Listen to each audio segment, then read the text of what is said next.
Hello everyone and welcome to the 19th Jurassic World Evolution 2 weekly news update. As always, I'll be your host, whether you like it or not, and we're gonna go over all the news regarding Jurassic World Evolution 2 from the past week, just to make sure that you're not missing out on any of the info or, very important, any of the hype. Let's get started, but first, feel free to subscribe if you are a person of culture and you want to help get the channel to 69k subscribers.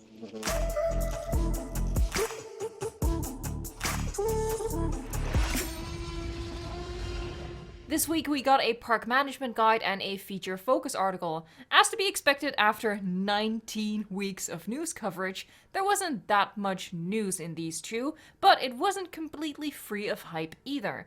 On Wednesday, pretty much everyone in the community lost their collective minds when the park management guide about enclosures revealed that small theropods like Velociraptor and Dilophosaurus can climb fences as a means of escape. And we know we will be seeing more of that in the third Dev Diary, which is hopefully coming out next week. Different types of dinosaurs are different types of Houdinis, with for example a big theropod like T-Rex still headbutting their way out of an enclosure, but a Stegosaurus will hit the fence with its tail. Obviously, we know that from the first game. However, what makes this more interesting than what was the case in the first game is that dinosaurs versus reinforced steel or even solid concrete doesn't always necessarily turn out in favor of the dinosaurs. We all know from the first game that, given enough time, a Struthiomimus will headbutt its way through the strongest possible concrete fence. That is no longer going to be the case, thankfully, although to be frank, part of me is going to miss how hilariously stupid that was. In Jurassic World Evolution 2, for starters, a fence with a security rating higher than the dinosaur trying to escape it cannot be broken. Instead of that leading to a lost opportunity for gameplay, we do have to act swiftly as park managers, because if the fence doesn't budge for a dinosaur, then the dinosaur will end up hurting itself. So you have to respond by sending out the mobile veterinary unit. To stop our pesky raptors from climbing a fence, the fence needs to be electrified. Regarding the aviary and the lagoon, not much of interest was said. While hungry and unhappy flying reptiles can bust out of the dome of the aviary,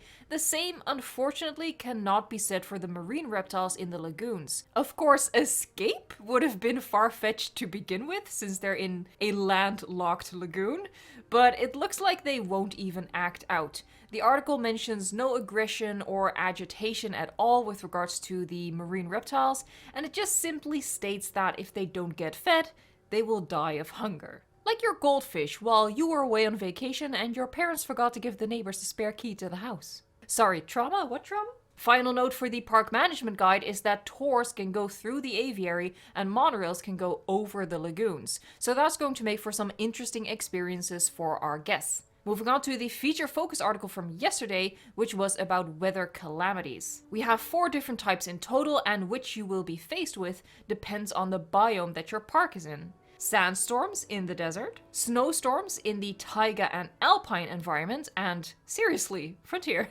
you are going to actually make these two biomes look and feel different from each other, right?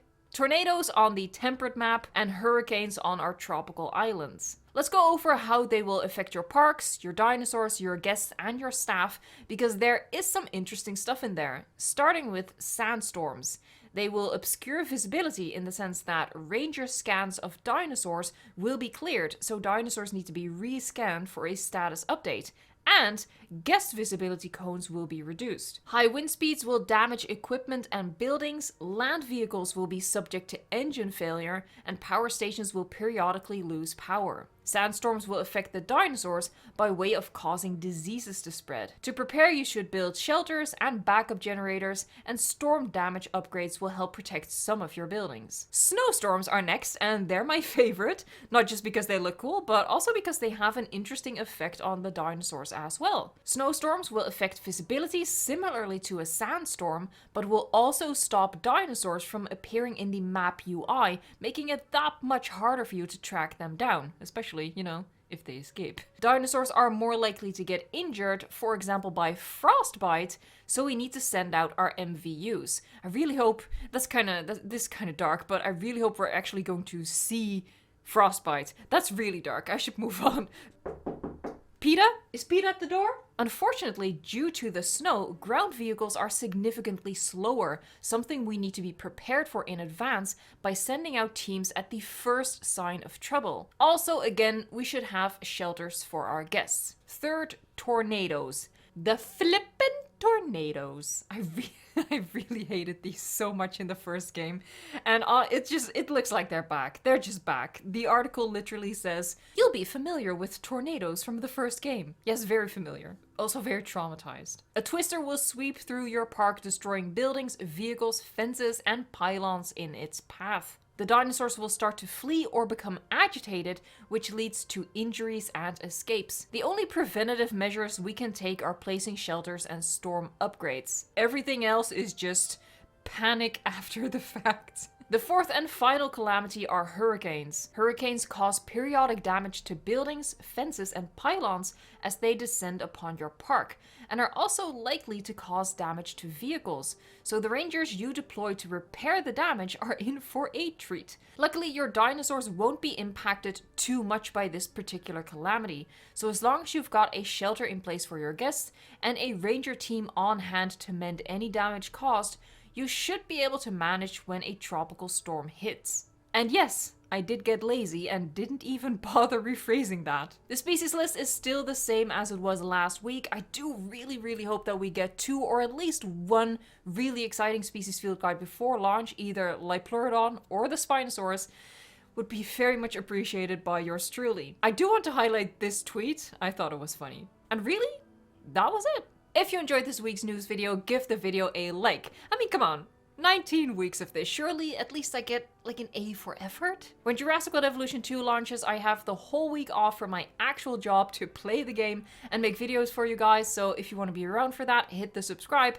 And if we can get to 69,000 subscribers before November 9th, I have a fun video plan for you guys, which I will 100% regret.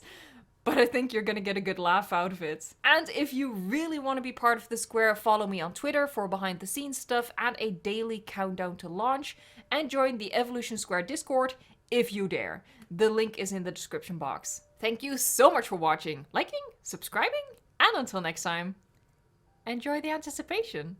Actually, by the way, someone asked what happened to the bloopers at the end of the videos, but I am such a consummate professional that I don't make mistakes anymore. I am perfect, obviously. No, in reality, plenty of mistakes are being made all the time, constantly, just not particularly funny ones. If something funny does happen, rest assured I will happily embarrass myself for your amusement.